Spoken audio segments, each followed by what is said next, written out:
Welcome to the latest edition of the College of American Pathologists Capcast. I'm Becca Battisfor, content strategist with the CAP. In this episode, Dr. Juanita Evans and Dr. Michael Williams join the show to talk about Dr. Williams' podcast, Diversifying in Pathology. He'll share some stories he's heard from past guests and the importance of diversity within medicine. Thank you both for joining. And to kick things off, Dr. Evans, tell us a little about yourself. Hi, everyone. I'm Juanita Evans. I am a practicing pathologist in the Metro Detroit area where I do general surgical pathology and heme path. I also volunteer with the CAP Diversity, Equity, and Inclusion Committee. And today I'm here to talk with Dr. Michael Williams. My name is Dr. Michael Williams. I am currently a forensic pathologist and also practice neuropathology as well in a forensic setting. I'm from New York City originally. Did my training in Syracuse, New York for residency, went to Birmingham, Alabama for fellowship, and currently in Oklahoma for my first job. Yeah. So originally from the New York area, how did you get into medicine? Yeah, so born and raised in the Bronx, New York. So you hear the New York accent in the back. But I say y'all now because of Birmingham, but I grew up in New York, so I was in the Bronx. And so I wanted to do medicine since I was younger. I went to a pediatrician and seeing like how much of an influence that was, like how they were able to talk to families and treat people and practice medicine. I thought that was very inspirational growing up.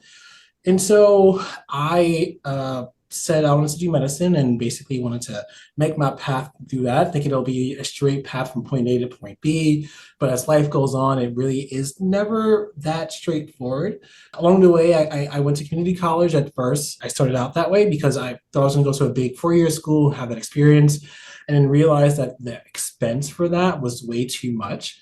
And so community college was basically the best thing for me at that time to allow me to grow. And so I eventually majored into engineering sciences, still pre-med, and then went to University of Buffalo for chemical engineering. So I did a chemical engineering degree in Buffalo, New York University of Buffalo, graduated, I think 2008. And so I applied to med school the first time from what the websites say and everything else says, go 4 years.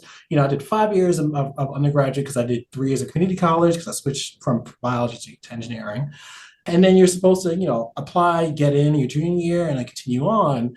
But that didn't happen for me. So when I got the initial rejection letter, it was kind of devastating because I was like, this is not part of the plan. I thought life was supposed to be one way or another. And I didn't get in. So I did a graduate degree, a master's degree instead, worked for a year, applied, got into med school, eventually found that pathology was what I wanted to do. Did my pathology residency in Syracuse, New York. In residency or med school, I realized that I do like the anatomical part of pathology. There's a lot of search path or surgical pathology for those who are listening, but also like that anatomy aspect as well. So I was looking to do forensics, and I think at that time too, people were just like, "Hey, you should do 2 fellowships instead of 1." So I was originally going to do forensics and search path. So I did forensics and neuropath, and went to University of Alabama Birmingham to do that fellowship. And then afterwards decided to go and do my first big person job here in Oklahoma as a forensic pathologist. Do you feel like, any of that chemical engineering background is playing a role in your decision to get into pathology and in particular what you're doing today, in your, big person job? It was in a way classes where you can model what you're seeing as a physical process to basically get from point A to point B. Of course, I'm just basically giving a really broad overview about chemical engineering for sure. But I think in terms of pathology, it helped me understand patterns. For the most part, it was just, you have these unknowns on one part of the equation, these unknowns on another part of the equation. And it's always solving for X. I always thought like going through my undergraduate degree, but it helped me kind of understand patterns and actually at this point in forensic systems as well. And what I mean by that, so for those like forensic pathology, for those who are listening, there's many different people that we talk to outside forensic pathology. I think the misnomer of forensic pathology is that you just deal with death and dead people, quote unquote dead people, and that's all you deal with. And that's far from the truth. That's part of our job to understand the cause and manner of death.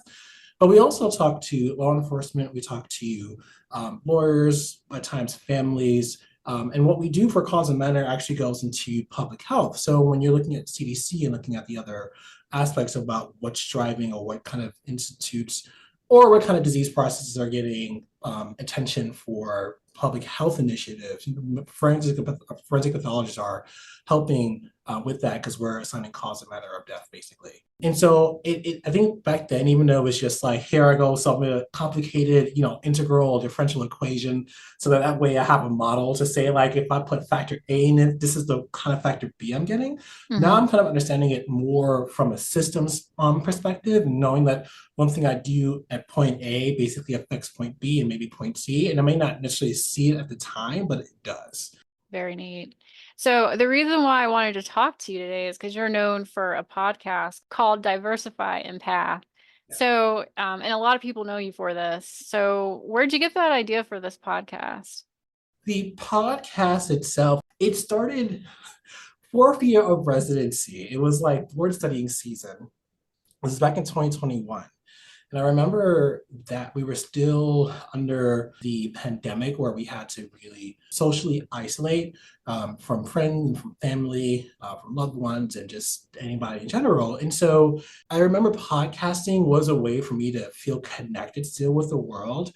And so there was also a lot of strife that was going on in that world too. I mean, we don't really talk about it too much, but the pandemic of racism and what was happening and being shown on the news about individuals of color and interactions in the world. And so I just felt like I didn't want to feel isolated and scared and what was going like with everything that was happening. And what was pivotal for me is I remember with George Floyd, with the death of George Floyd, that I had friends, white friends, who came up to me and they were just like, hey, so this happened and read this on a website, I heard this, on some podcast or YouTube video about like this feeling of isolation people of color may have, or they said, Black people in general, like, how do you feel? And it was very interesting for me because I was like, I wasn't expecting that. I wasn't expecting that sort of question. I felt like when anything happens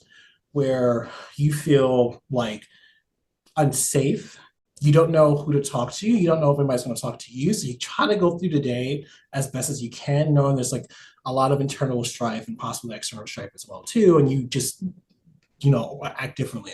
We talked and they were just saying, I didn't know how to talk to you about this because I didn't want to say anything wrong.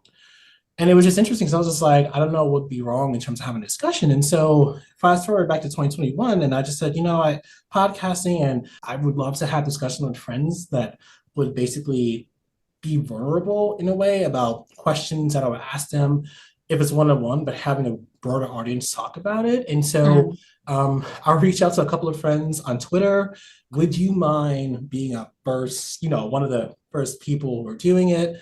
I got a lot of positive responses. And so I just kind of went on from there, took some time during board studying of all times to learn how to podcast. And then like, as soon as, when I got to Alabama, did my first episode with Dr. Nicole Jackson, and then it went on from there. So. Yeah. So it sounds like early on, you found people who were already like willing to be kind of talk about uncomfortable topics or hard topics. Yeah. But like, what kind of insights can you like share on getting other people to be more comfortable talking about things that are sometimes hard to talk about, and maybe just shared with close friends, but instead of sharing it with close friends, you're sharing it with the entire internet, I would say it's listening. I mean, I know I talked and asked people, but a lot of my way of discussing things was kind of listening for people, listening to their perspectives and like not interrupting them when they're saying stuff. I think at times when we have uncomfortable situations, it's kind of like, how do we navigate through that? And I'm not an expert in it whatsoever. But I think being open about the different kind of questions and topics and actually being, I don't want to say brave, but I guess brave is the word, of saying, hey, by the way, like, there's this issue I may not identify or be of this race or color or religion, gender, but it's affecting people. And how does it affect you? The first things like people are all not going to say like, oh yeah, sure, let me like tell you about these things. But I realized having that approach kind of navigate how people interact with you and like what you can learn from them and what they can learn from you. Yeah, I will say like my commentary from, having listened to you, of course, talking right now, but like in some of these podcasts is like you come across incredibly like genuine, and I would say even more so like curious. So like someone wants to tell you because you are curious and like, you're like invested. And I mean, I appreciate that. And, just in my own life, when we are having, especially the beginning parts of Black Lives Matter, there were a lot of people who would like come up to you on the DL. They're like, hey, can we talk? Because like I Right. need to learn something. Yeah. And Yeah. knowing that they were coming from curiosity was like disarming, like, oh, okay, let's talk. Like I'm happy to talk when everyone gets to learn something about somebody else. So you mentioned like you decided to learn this like during board studying. I know, And right? Out of all times, board study.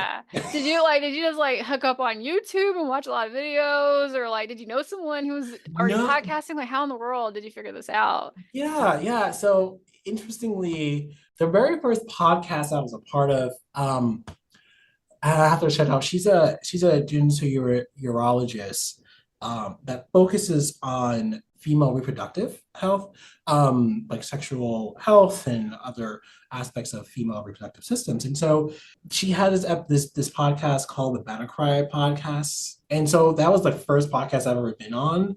And what I've learned was I remember there was one, I was listening to the podcast to kind of learn like rhythm and questioning and how people go through with just a podcast in general. At that point, there were people who've had podcasts for years. And there was one guy I was listening to, and he said, you could think and like just something in general life, you could think and learn and write all the notes you can for as long as you can, but if you don't do it, it never happens. And so I said, you know what? Like, I may not have done this perfectly. It may not be perfect, but I'm just going to jump into it and see what happens. And I learned a lot more from doing it and studying it.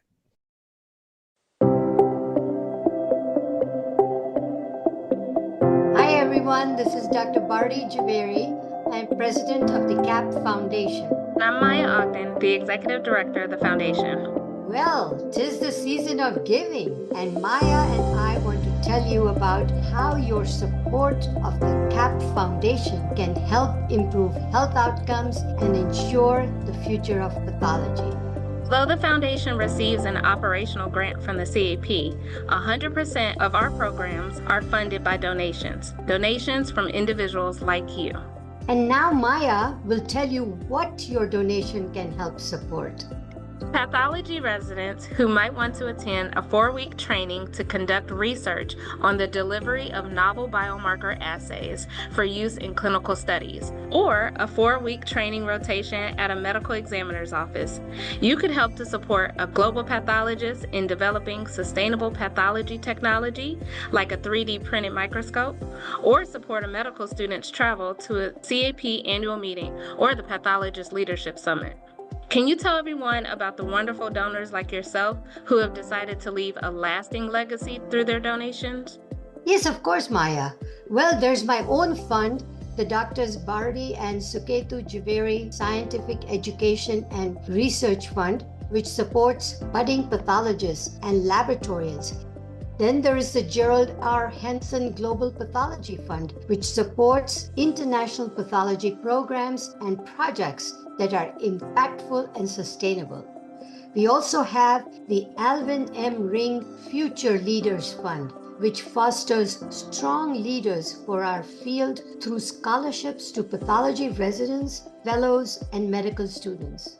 And then, of course, there's the Jean Herbeck Fund, which helps institutions host see, test, and treat programs to provide free cancer screenings and health education to underserved and underinsured patients across the USA.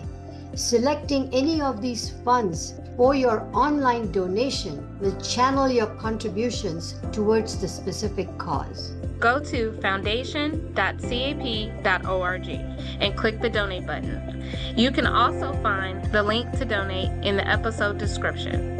And make sure you're following the foundation on social media and reading our newsletters so you can hear from awardees who you've had a direct impact on.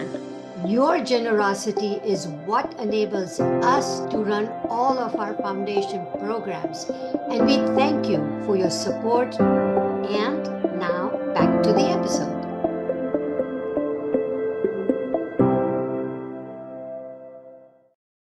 What have been some of your big wins over the time that this podcast has been out?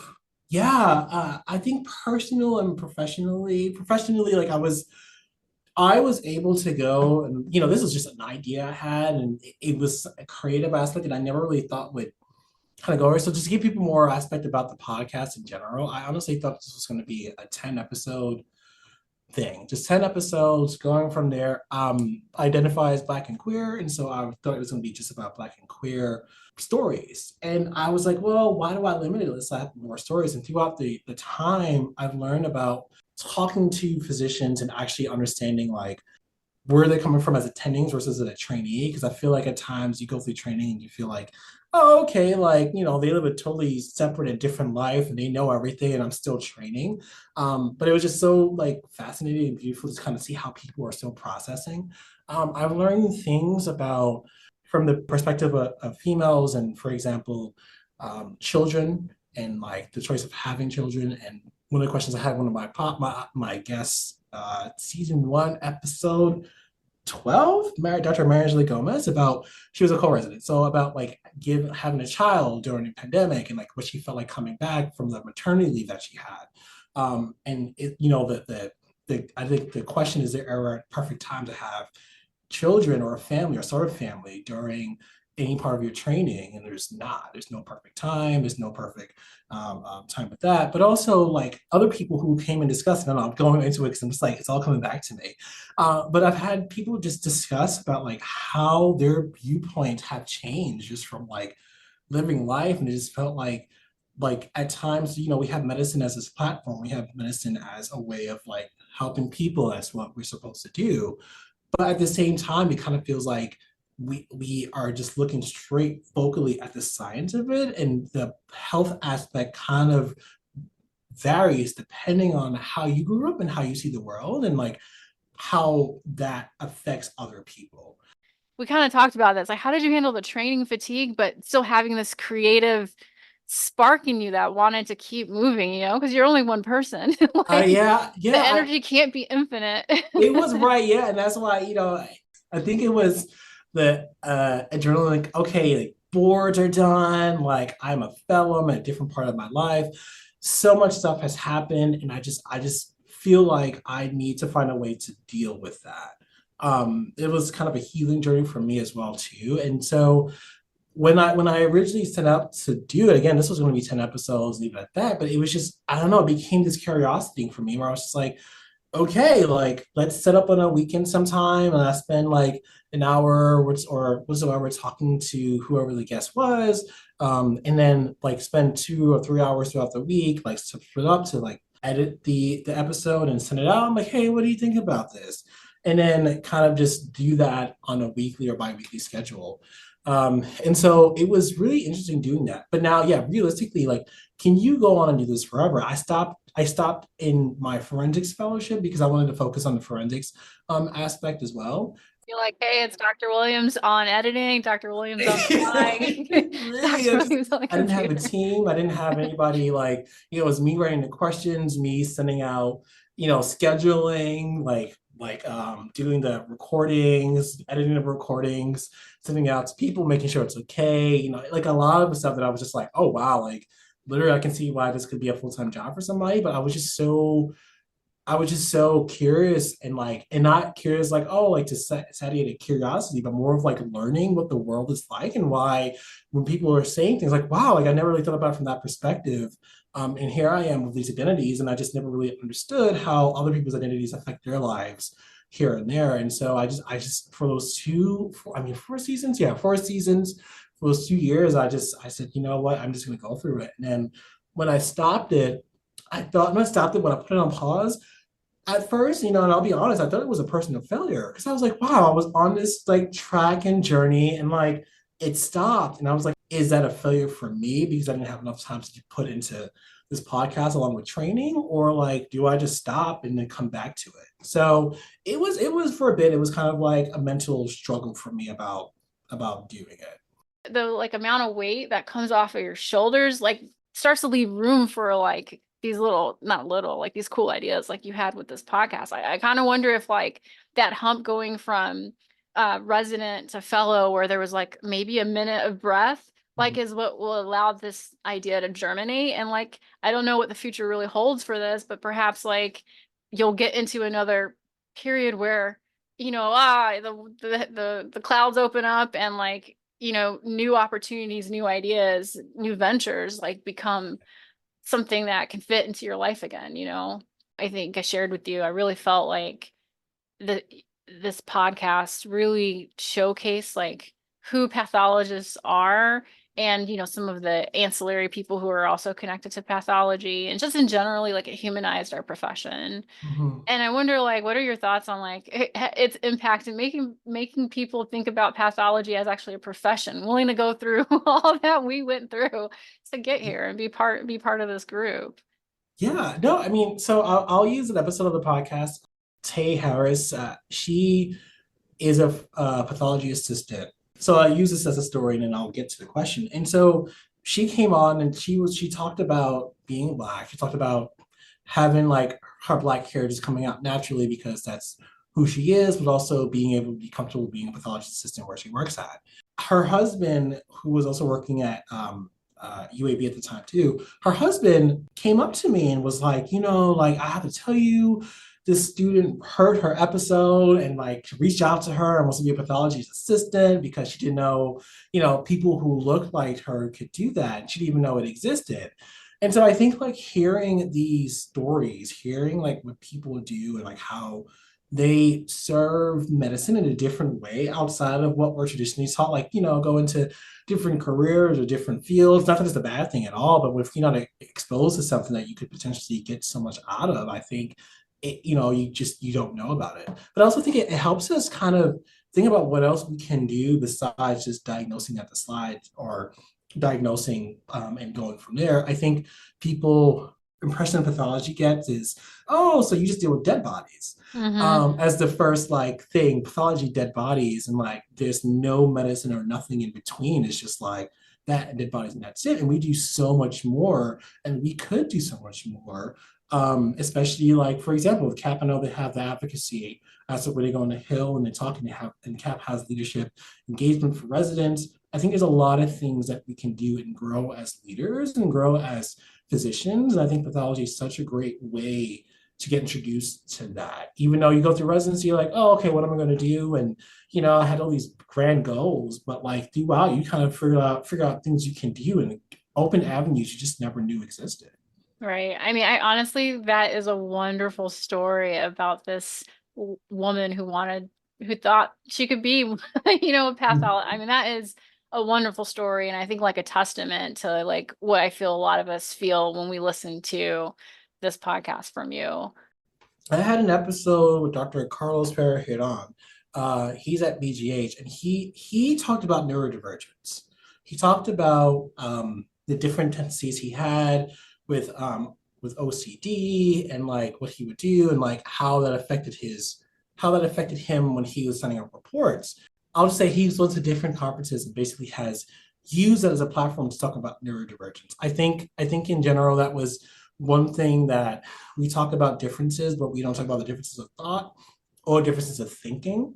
I think we come in thinking that we all have this one way, but we have to follow this one way. But the creativity and the different aspects somebody thinks about or looks at a problem, it's just so valuable, I feel like. And I would love to explore more of that space. I think neurodivergence was one of the things that I would love to have talked more about with different guests for those who are open to talk about that. Because I feel like at times it's still one of those things that people don't, discuss.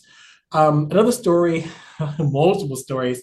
Actually, it's Dr. Nicole Riddell. And so we talked about disability. I had two guests who came on to talk about disability. She was one of them. She talked about or discussed about, okay, if I'm going out with friends and people have to be mindful of the fact that, if it's in the second story and there's only stairs to get up there, it's not something that's accessible for me.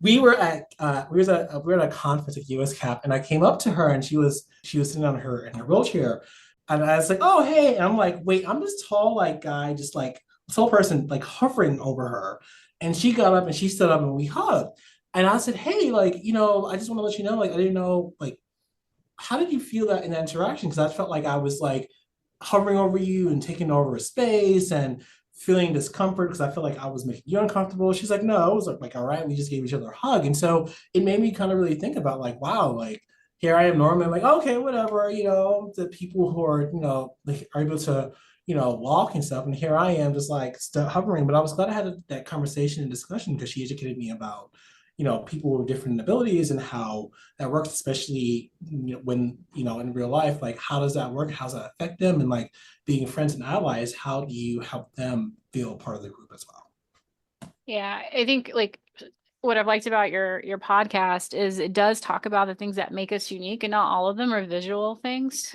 by any means. And so I think that that's a really good set of points that you made about the neurodivergence. Or and anyway, like I said earlier, I was like, yeah, even your training background makes you think in a totally different way than someone like me who's purely science, or someone else who may have come from like an art major. You know what I mean? Like And I was one of those things that I was hoping that kind of gets to the point of I'm talking to this one person about that experience.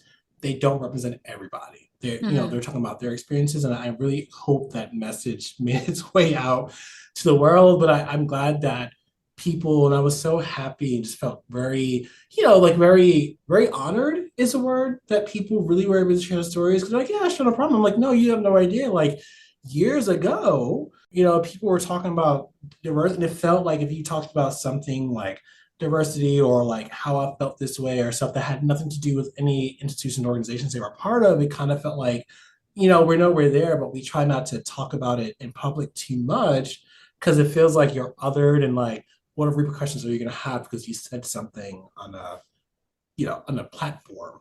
It was really great that they shared their experiences and like how they used those experiences to make them the pathologists and even medicine physicians that they are, and the other pathology staff that came on the podcast as well. Absolutely. It's a wonderful tool, and thank you for putting it out there. Thank you. Thank you for this. Thank you for the kind words. I appreciate it. If you liked this conversation that we had today with Dr. Williams, maybe consider joining the CAPS Diversity, Equity, and Inclusion Committee. We're a group of like-minded but very unique individuals who want to make progress in the DEI kind of space, really focusing on that inclusivity. You can be a resident or you can be a practicing fellow. Either way you like to go, join us at cap.org and we can get you an application. Thank you, Dr. Evans, Dr. Williams, for this lively conversation. And we'll have a link to Dr. Williams' podcast in our show notes. And I want to thank you all for listening to this Capcast. For more information about the CAP, visit cap.org.